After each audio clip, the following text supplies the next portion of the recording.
A live look at downtown Cincinnati, where the Vikings opened up the 2021 season in dramatic fashion.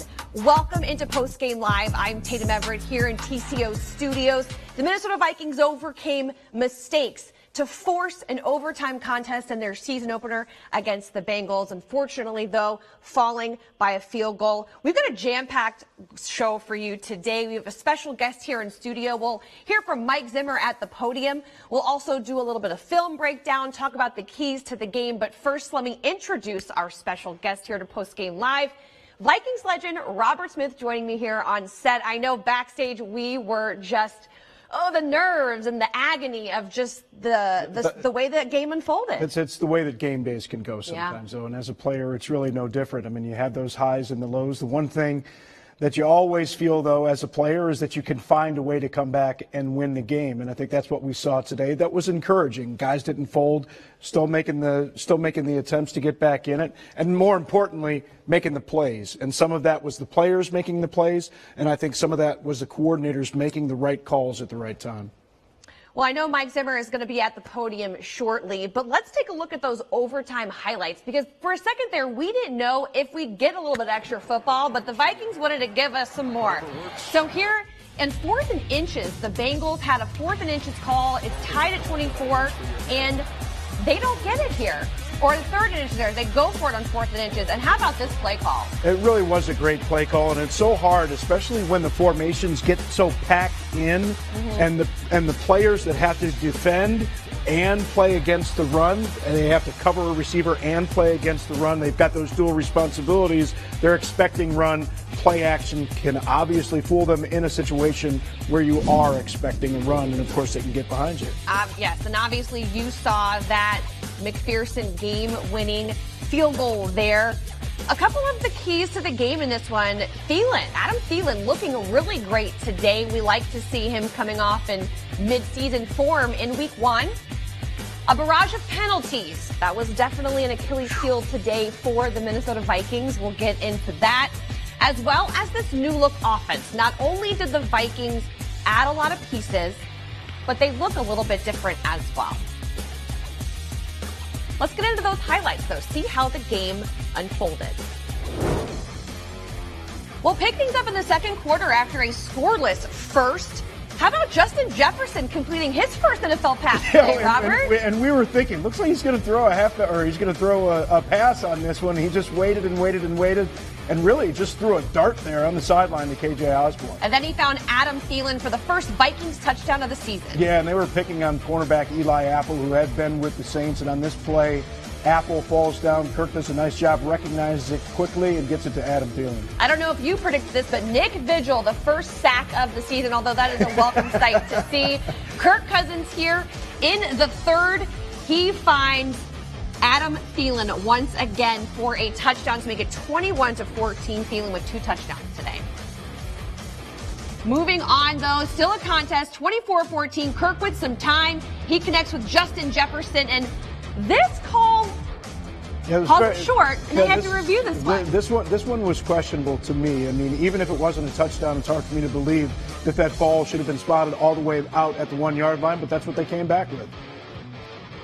It didn't matter, though. I guess a little bit later, Dalvin Cook running it in for another score, and the Vikings hanging in this one late, and it would all come down to Greg Joseph. This would be a career long for Joseph. With 2 seconds on the clock, he nails it right down the middle. 24-21. Now 24-24 heading into overtime. Yeah, and obviously with the kicking woes that we've had up here in the Twin Cities over the last couple of years, it's great to see a kick like that send it into overtime. Yeah, it's great to see Mike Zimmer pumped up in that moment. I'm sure we'll hear a little bit of a different Zimmer, though, a little bit later in the presser as the Vikings fall 27-24. You know, on both sides, the Vikings had a favorable, you'd like to see more rushing yards there, but a very favorable performance. What you don't see on that stat is the penalties, which we will obviously get to later. And of course, that costly turnover there at the bottom, that one fumble that gave the Bengals the ball there in the overtime. Yeah, obviously that turnover is what ultimately ended up costing the game. And then those penalties throughout the course of the game, you could have won it in regulation. in all likelihood if you don't have some of those plays. And there are a lot of different reasons that they can happen.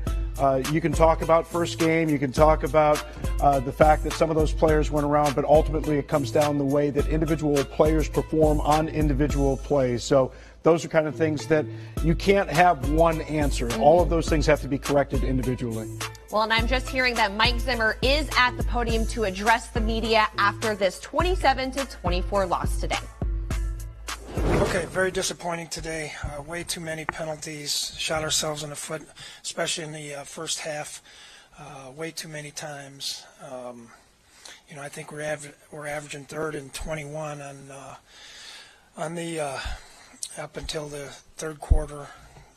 Through the third quarter, we had 14 penalties, 10 of them accepted and 4 declined. Just way too many mistakes. So, yeah, it was very disappointing. Then we got a chance to rally and come back and win the game. We fumbled the ball, and, we give up that 4th and inches throw. So, got a lot of work to do. We don't still got a long way to go. Credit to them. They played better than we did today.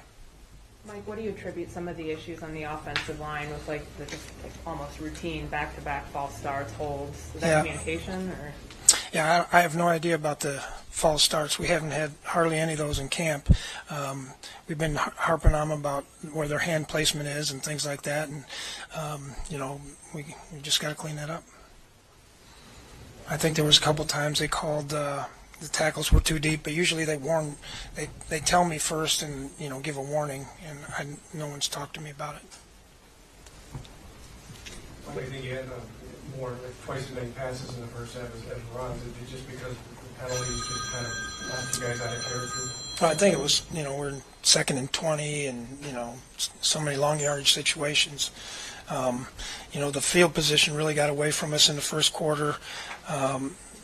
We were fighting the field position game, especially in the first quarter. Now it kind of turned around later, but early it was they'd punt the ball and it'd be 10 yards further back with our starting position. So that was not good either. Vigil seemed to do well in his start. What did you like best out of his play? Yeah, it's hard for me to tell, Dawn. I don't know exactly who did well and until I see the tape tomorrow. Yeah, I thought defensively, I thought for the most part we played good. I thought we wore down a little bit in the run game late in the ball game. Had to make a couple adjustments there. We had to make a couple adjustments in coverage, but we're getting decent pressure on him, and I think we were decent on 3rd downs. I think Kirk took three sacks today. I mean, were there times where he was just holding on to the ball too long? He didn't really look too comfortable in those moments. Yeah, I don't know. I'll have to look at it. Really the only time I thought he held it too long was we were backed up on the 1 yard line that one time maybe. They did a good job on defense. I assume guys were covered. They played a lot of man-to-man, so we'll see. Sean Breland, obviously a veteran corner with a lot of experience, seemed to be targeted a lot today, had the big pass interference penalty. What were your observations of him? Yeah, I thought he did some good things, and then obviously he had, there was a couple shots, hit a dig route on him early, and then, when we jumped off sides on defense, they all went deep and threw it up, and he got the PI there. So, he'll be all right. Did he get hurt? It looked like he was kind of going in and out there in the second half. Yeah, I think he hurt his shoulder a little bit. Mike Adams said it didn't matter if the first team didn't play together a lot during the preseason. The sloppiness isn't attributed to that. Is that exactly? Yeah, well, I don't know. I mean, if you look at today's game, it is. So, but we can guess a lot of different things, I guess. But probably they had something to do with it. Did you get a good look at the fumble play on the replay and you think it would stand? Well, when they took so long to do it, I figured it would stand, yeah. Mike, the 4th and inches, the pass at the end, that's a tough one to defend. Well, they are a good quarterback sneak team. They do have that they had that check in there last year, exact same play. And so we talked about it. They just did a nice job when he checked it. It was quarterback sneak, and then they checked it to that play where the tight end comes and drags on the formation. So, I mean, it was a play that we practiced. Were you surprised that they went for fourth down in the third quarter where they kind of put you back in the game when you made that stop? Yeah, I mean, that was good for us. What did you see out of special teams maybe that wasn't quite there last year? The field goal, the flipping the field a few times. Yeah, it was a great punt there at the end. We had a decent return on the one. I thought at the end there to get us a chance to win it in overtime. We had a nice coverage on the kickoff, on the one kickoff. So good. All right, there's the head coach, Mike Zimmer. Very subdued, very much concerned, though, I think, with the penalties and doesn't know where to address those problems exactly. Well, I think he mentioned the false starts in particular because it's not something that had shown itself in the preseason. But he also talked about some of the hand placement issues that they had been trying to focus on. And that's what people need to understand about offensive line play. First, it's extremely difficult. You're going backwards in a lot of cases with pass protection in particular, and you're going against very athletic people on the other side of the ball. And look, I'm not making excuses for them, but when you talk about hand placement, you have to all of these things work together. If the footwork's not right, sometimes the hand work or the hand placement can get out of the position that you want it to be. That can lead to some of those holds. Sometimes it's that the individual isn't in the proper athletic position, so it could be a stance issue. And those are all the kind of things that have to get broken down in practice. But clearly it's disturbing to have those type of concentration penalties, those types of false starts. Yes, it's on the road. Yes, you are back to full stands, but it's just something that you can't do. And when you go to practice this week and you start to target those areas of concern, how as a coach can you mend those problems? Well, you have individual sessions, and it seems silly, especially to players that have been around in the league for a long time.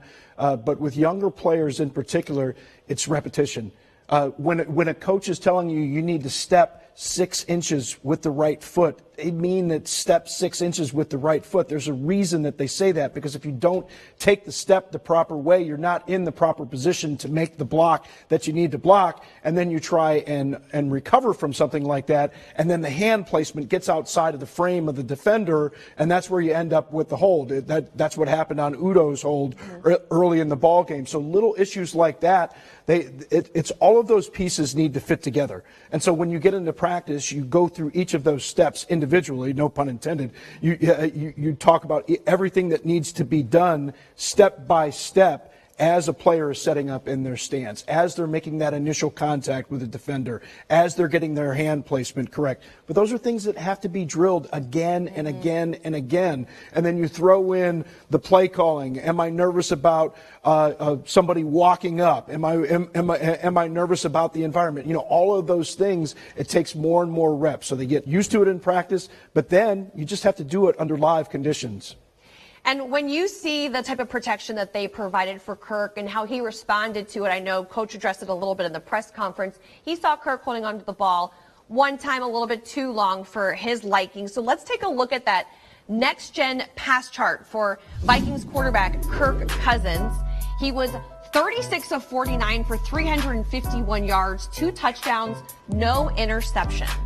I would say that's really not a bad stat line right there. Not a bad day at the office. But if you're going to nitpick, if you're going to talk about what a quarterback needs to do better, and I think that we've seen some of this before with Kirk, is that sometimes in the pocket it doesn't feel like he has the sense of when he needs to slide and when he needs to climb. Slide would be the lateral movements, and then the horizontal movements would be that climb into the pocket. It seems like he doesn't have a sense, and part of that is when the line gets shuffled around, you have different linemen, how are they going to block certain looks, but also how are certain defenders going to attack based on the way that the initial blocks have happened.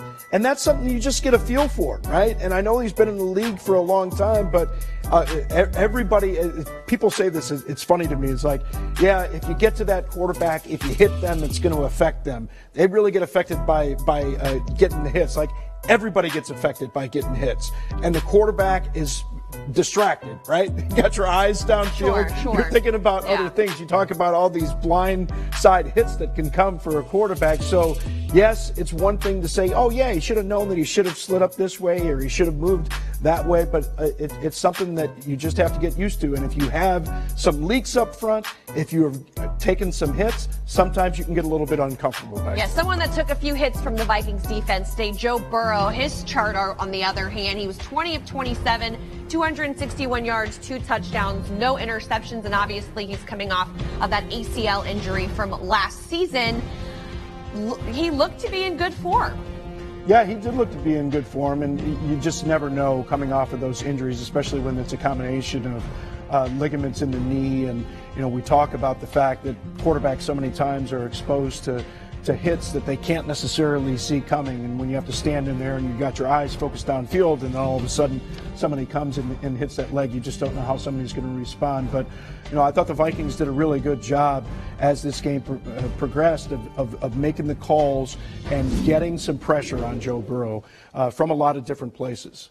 Well, speaking of Cincinnati, let's go back out there. We've got a Between the Lines segment now with the Vikings Radio Network's Paul Allen, Pete Bursich, and our very own Vikings Entertainment Network's Gabe Henderson. Well, 27-24 is the final score. We are in a dungeon here in the Cincinnati Bengals locker room, well outside the Cincinnati Bengals locker room in PA. I'm not even going to do a formal intro. I'm just going to ask you, why do you have that shovel in your hand? Vikings fans, before you get all weird and twitchy, recognize this shovel is not to be used for shoveling dirt on the grave of an entire season. We've only played one game. Secondly, the shovel can be used to dig out from an easy 0-1 hole. That's all I got. Well, it was hard to dig. It was hard for the offense to dig out of the first. I'll just put it this way: it was hard to dig out of the first half. 10 penalties, 91 yards. These are just accepted penalties. We finished the game with 12 overall penalties, 116 yards. Ben, your thoughts? I mean, the thing that you want to do as any team, you come out the gate in the first game of the season, is you're looking for you guys to play fast and play clean. And we did none of those. We might have played fast at times, but we did not execute. It's hard to execute when you penalize yourself that much. Offensively, we have that many third and long situations as well. They definitely did not give Clint Kubiak the schedule of plays that he was looking for.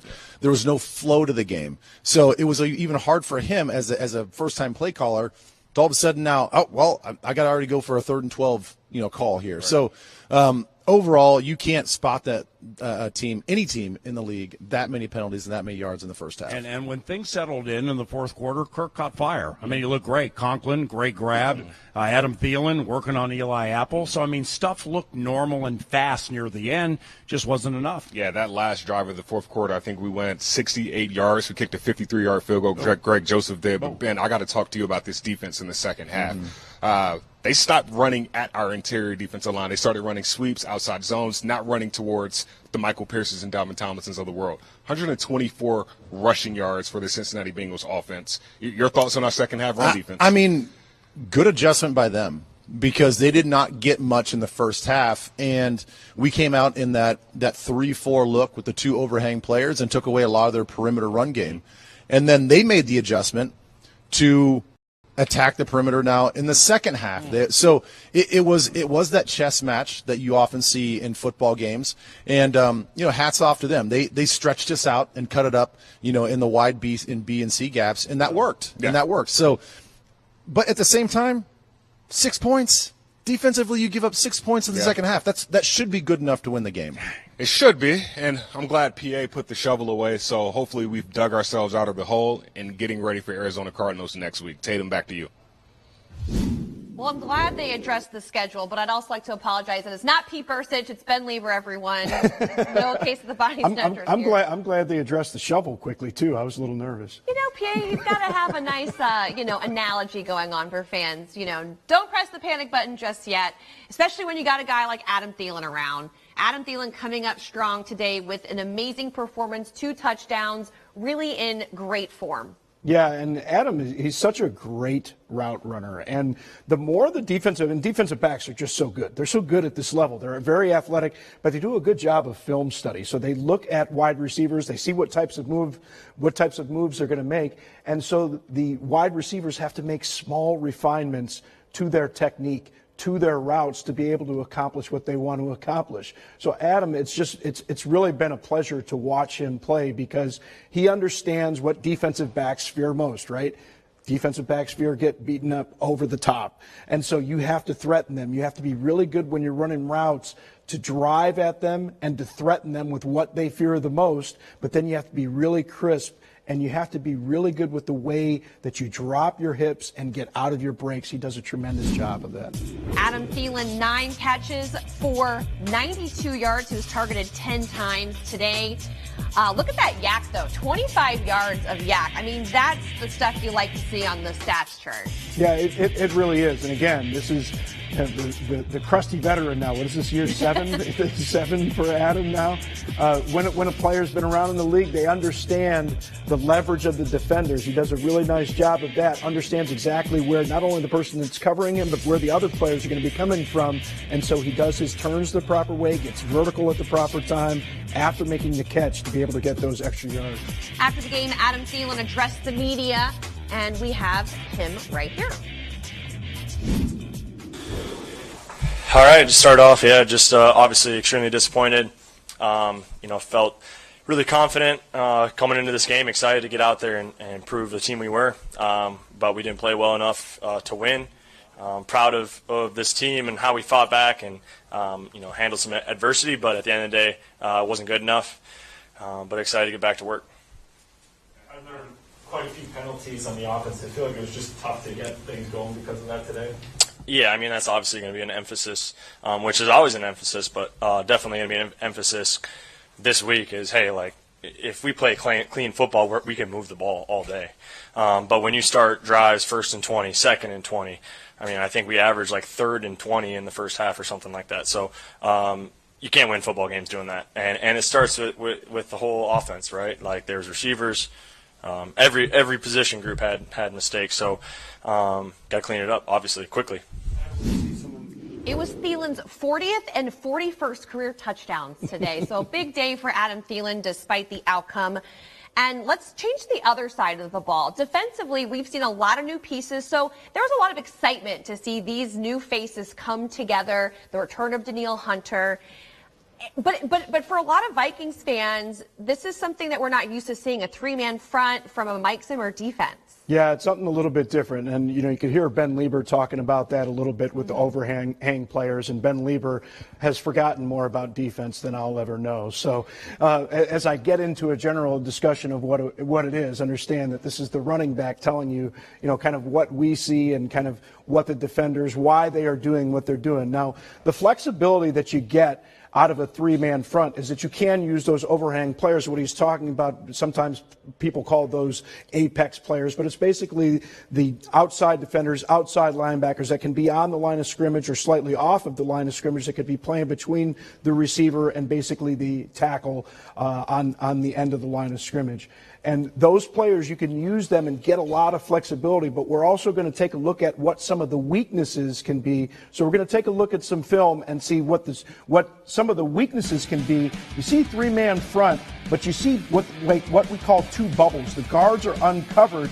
That means they have free access to the linebackers. You can see Nick Vigil and Eric Kendricks both have to take those linebackers on. So in a 3-man front, because those guards are uncovered, you're going to have an opportunity to get straight up to the linebacker level. Now, those linebackers, if it's a 4-man front, you have more players in front of you. You've got a little bit more protection, so those linebackers can run a little bit more freely. But when you have those guards uncovered, they can get up to that second level sometimes, and that can disrupt the ability of those linebackers to get to the ball.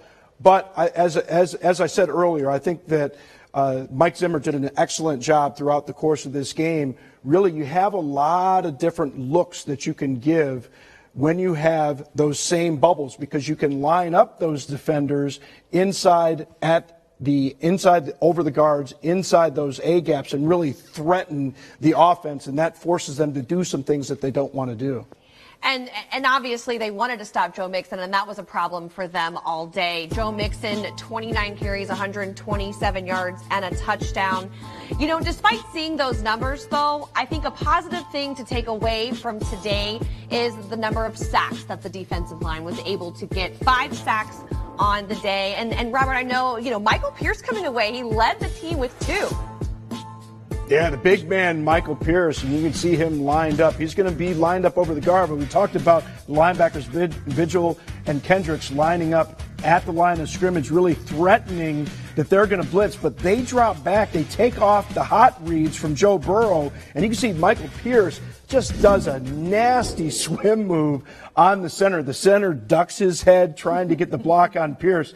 Big guy like that, you want to try and go low sometimes, but the problem is Michael Pierce is a lot quicker, especially laterally, than people understand. So he did an excellent job on that play, getting the swim move and getting to Joe Burrow and getting the sack. So that's the flexibility piece of it. The three down front, you have a lot of different pieces that you can bring people from different directions, drop them back into coverage, not just in the middle like you saw right there, but with those edge defenders, because you've only got 3 down linemen. You technically have one more of those big athletic type players, the versatile chess pieces on the outside. And Michael Pierce with 2 sacks, it's something he's been working on this offseason with Coach Andre Patterson that he's spoken about quite often, is that he is working on his pass rush ability, and it seems like it paid dividends today. However, it's very hard to dig yourself, as PA said, using a PA reference with a shovel out of a hole when you commit 12 penalties for 116 yards, 5 false starts, 5 holding penalties. I feel like we've talked about this already, but it's just so hard to come back when you put yourself in a hole like that. Well, it really is, and everybody wants to have a simple answer. Sure. People want to come out of games and say, what was the problem? Well, there are a lot of different problems. There are a lot of different plays, and this is why it can be so difficult for a coach to go back and try and correct these things, because a lot of these things you've addressed before. Ultimately, it comes down to the player understanding that every single play has to have that attention to detail, because of the 3 or 4, maybe 5 plays in a game usually that decide it one way or the other, you don't know what those plays are going to be in advance. And that's why you need those repetitions in practice on all of those little things, whether it's focus, whether it's understanding that you need to step with the proper foot in a proper situation or in a certain situation, and how the hands get placed in blocking. All of those things need to be addressed, but those are things that have been addressed before. So it's not like it's something new that the coaching staff hasn't addressed. It's just that you have to keep addressing it. That's why you don't have just one set of practices, right? You have a set of practices each week. Obviously, you have a new opponent. There are going to be different looks, different things that you're going to focus on. But if you don't get the fundamentals right, it won't matter what the call was on a certain play. If you don't do the fundamentals of the proper step, of the proper hand placement, of the proper use of leverage, no play is going to work. And that's a lot to work on, I guess, at practice this week. They'll have a sole focus, but let's take a look at the NFC North, see how everyone did or how they fared today in the division. The Lions dropped their season opener to the 49ers, 41-33, but at one point they were down by 20, so they did come roaring back, excuse my pun, but they did fall short, 41-33. Against their former quarterback. Yeah. And then next, no, he's with the Rams. Sorry. You're good. I got you. Yes. So here we go. Wow, this is a bit of a shock. The Saints are up on the Packers right now, 17-0 in the second quarter. Shock that doesn't disappoint us much. Aaron Rodgers against Jameis Winston. Pick your poison, right? And then finally, rounding it out, a look at, there's no standings looks because we're still in the mix of all this. But looking ahead, the Vikings have the 5th toughest schedule in the league this year. So it's not going to be an easy road, but there are things to look forward to, and that's next week on the road at Arizona, a chance to go 1-1. Yeah, and this Arizona offense really got clicking against the Titans today, as we saw. Sure did. And we know that they can do some things defensively as well. But, the first things first, you have to have that attention to detail for your own team and understanding the fundamentals of the game, because, again, it doesn't really matter what play is called. If you don't do the fundamentals right to execute that play properly, it's not going to make a difference what was called. And I think that's something else to look at. You look at the play calling today, obviously having Dalvin Cook back and playing this year for the first time. You could tell he was a little bit gassed out there. I think he took probably a few more breaks than we're used to seeing him take. But remember, this is also the first time that Clint Kubiak was calling plays. And even though you've been around play calling, you understand the fundamentals of play calling. Anybody that has ever called plays, especially at the collegiate or professional level, will tell you that it's more art than it is science.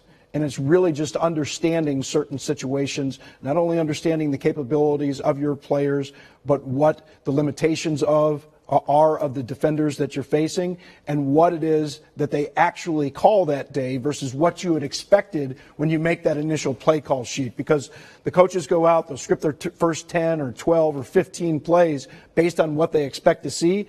But then you may see something completely different in that actual game. So then it becomes a question of, okay, well, what adjustments do I need to make? Do I need to add more of this? Do I have to add this kind of motion? And it might be something that you didn't do necessarily throughout the course of the week. But if it's important enough, you go back to some of your base calls that you installed during camp and say, hey, we're really going to need to add this because we're getting this look, and this is going to be our best chance to succeed against this look. Yes, well, a very big thank you to Vikings legend Robert Smith today. Your analysis is so wonderful. We appreciate you helping us break it down. I know it was a dramatic game for you to be a part of. We were back there yelling, so it's fun. It was fun to watch. Unfortunately, would have been much more fun to see it the other way, right? So much more fun to go the other way. But a lot to build on, a lot to look forward to as we forget this loss, the 27-24 loss to the Bengals. We look forward to week 2 at Arizona. This is Vikings Postgame Live presented by Miller Lite. We'll do this after each and every game this season. And of course, we can't be remiss without saying the Vikings family lost a legend yesterday with the passing of center Mick Tingelhoff. He never missed a start in his 17-year career, with the Vikings earning first-team All-Pro honors 5 times and went to 6 Pro Bowls. And he anchored an offensive line that went to 4 Super Bowls, was ultimately enshrined in the Pro Football Hall of Fame in 2015.